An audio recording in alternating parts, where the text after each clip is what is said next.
Konnichiwa, miho samores. Samahan niyo akong gumawa ng pangmalakasang mango graham cake. Super duper easy recipe. So, kailangan lang natin maglagay ng 4 na itlog. Now, kung wala naman kayong mixer, pwede kayong gumamit ng blender. Now, kung wala naman kayong blender, basta meron kayong cooking bowl and whisk, pak na yan. Ayun, kung wala naman kayong gamit, wala kayong ingredients, problema nyo na yan. Ayoko nang problemahin yan, basta sagot ko na ang recipe. So, kapag na-add nyo na ang 4 na itlog sa bowl, mag-add na rin kayo ng 2 cups ng sugar, 1 cup ng cooking oil. Mas okay kung gagamit kayo ng cooking oil na hindi natutulog. Meaning, hindi siya tumitigas. Yung kapag nalalamigan. And then, i-add nyo na rin ang 1 tablespoon of vanilla essence. So, i-mix nyo lang yan hanggang sa mag-lighten yung color. Kapag ganyan na kaputla ang kulay niyan, mag-add na kayo ng 1 tablespoon of suka and 1 cup of milk. And then, let's add 3 cups of all-purpose flour or cake flour, much better. And then, 1 tablespoon of baking powder,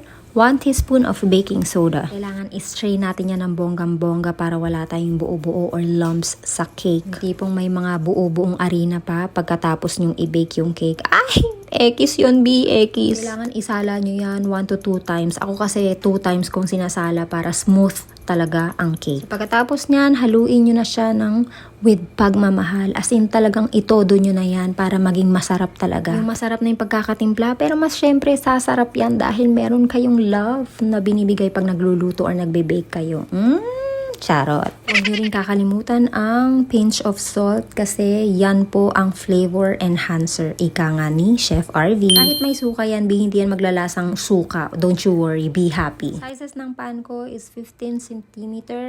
4 yung gamit ko. Wala naman kayo nakikitang pang 5, diba? Okay, go, carry. Isa lang yun na yan. And then, ibibake natin siya to 150 or 160 degrees Celsius. Depende pa rin yan sa kung anong oven yung gamit nyo. So, I suggest kapag 35 minutes na, i-check nyo yung cake. Toothpick test tayo. Kapag malinis ang toothpick, walang sabit-sabit, carry na yan, B. So, syempre, pagkaluto ng cake, anong gagawin nyo?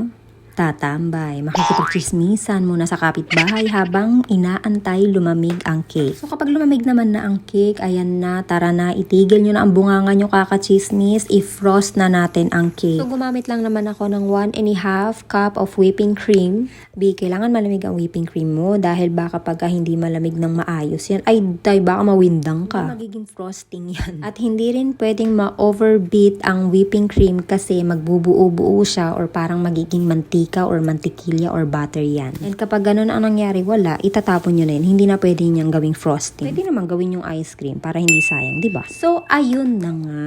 Hindi ko na napakita sa inyo pero gumawa ako niya ng syrup. Kasi wiwisikan ko yan ng konti para moist talaga ang cake natin. Hindi siya dry. Although yung suka kasi nakakapag-moist ng cake tsaka nakakapag-fluffy siya. Mas masarap pa rin yung mamasa-masa. Aminin nyo yan. So, habang pinupulido, tinatapos kayang mango graham cake natin. Alam nyo mga mini, sa panaginip, hindi ko na-imagine na magiging baker ako. Or gugustuhin ko magkaroon ng sariling bakery.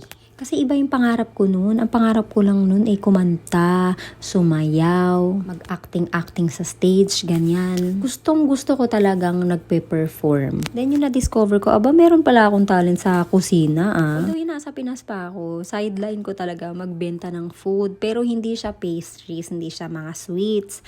Pagkain siya. Yung afritada, menudo, spaghetti, yung mga ganyan. Kung mag-bake man ako, para sa amin lang yun. Kinakain namin ng family. Pero yung tipong ibibenta, hindi ko na-experience magbenta ng sweets sa Pinas. Puro ulam lang, ganyan. Naalala ko no, nasa call center pa ako nagtatrabaho.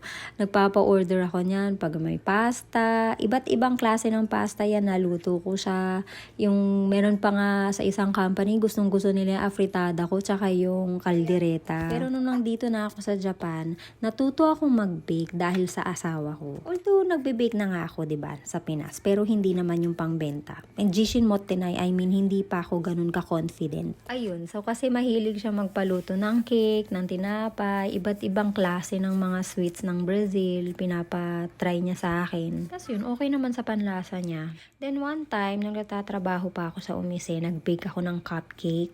Love language ko sa mga friends ko is cooking. So, ang hilig-hilig ko talagang magluto and dalin yan sa workplace ko. O kaya kapag may bisita ako na pupunta sa bahay, syempre ako pa rin yung magluluto. So that time, I found love in baking kasi talagang iba't ibang recipe, iba't ibang klase ng cakes, ng tinapay, ang tinatry kong i-bake noon. And I'm happy that na gugustuhan naman ng mga kaibigan ko. Siyempre, lalo na ang jowa ko niyan.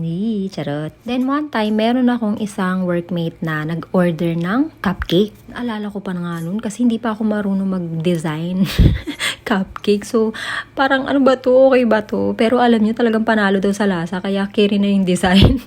Hindi na rin nila pinansin yung design kasi nga, syempre, nasarapan na sila. Tapos ayun, doon na nagsimula. Tapos hanggang sa, syempre, nag-jishin motero na ako, masyado na ako. Hindi naman masyado ha, wag namang mayabang yarn. So, confident na ako. Ayan, confident na ako na magbenta online. So, I started online selling ng bonggang-bongga, as in bumongga talaga ako nung pandemic. And hindi ko talaga na-imagine nakikita ko ng pandemic na yan kasi nga lahat ng tao nag-iingat. Tsaka syempre mga tao, halos mga walang work din dito sa Japan. Meron man, pero syempre nag-iingat sila, diba? Nagkaroon ako ng mga resellers online, then nakakabenta ako sa mga kaibigan ko, mga shokay-shokay nila, mga nire-refer nila sa akin. I mean, nire-refer ako sa mga kaibigan nila, kakilala nila. Hanggang ayun na nga. Sana chismis na ako na masarap nga ang gawa ko. Although I'm not everyone's favorite, and I admit that. Wala naman tayong, hindi lahat ng tao magugustuhan ang gawa mo. Syempre may mga taong hindi pa rin nakukontento sa lasa. Meaning, kasi hindi nila taste yun. And I'm okay with that.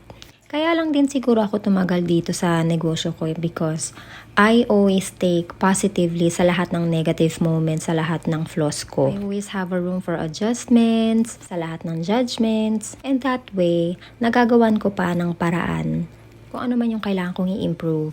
Parang dito sa baking na to, hindi ko na iisip or na-i-imagine yung sarili ko na titigil ako. Unless kailangan kong tumigil para sa family or para sa health ko. Kasi every time I'm sad, I'm frustrated, stressed, happy, or kahit na anong mood pa yan, I always feel like baking. Sa sobrang gusto kong matuto ng iba't ibang klase ng pagbe-bake ng tinapay, ng cake. Alam niyo, meron dito sa Japan, kukuha ka lang ng mga short courses. Kumuha din ako niyan kung paano gumawa lang ng chiffon cake. Tapos nung umuwi ako ng Pinas, kumukuha din ako ng short courses na kung paano gumawa ng tinapay, ganyan, mga pandesal, mga soft breads, hard breads, ganyan. And syempre kumukuha ako ng certificate dahil pang-add din yun, di ba? Sa kayabangan. Charot.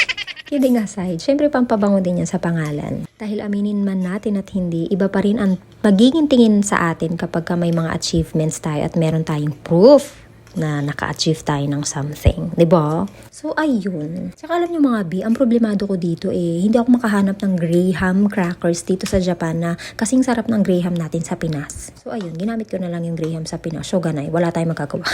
Frozen mango yung ginamit ko niyan. And yung brand niya is from Vietnam. Kasi kalasang-kalasa siya ng mango ng Pinas. Hindi na rin ako gumamit ng mango flavoring dyan sa cake kasi malasang-malasa na yung mango dyan. So, after nyo siyang i-frost, so make sure ilagay nyo muna sa ref yan for 4 hours. Or much better kung talagang gusto nyo nang kumain, paabutin nyo sana hanggang kinabukasan. Para kumapit talaga ang lasa ng mango, ng Graham, at yung milky at creamy ng whipping cream. Siyempre, nilagyan ko na rin yan ng caramel sauce sa taas para mas pak na pak yan, pang malakasan. So, this is it, pansit. Ilagay nyo muna yan sa ref para mas masarap. Okay, go! Ciao!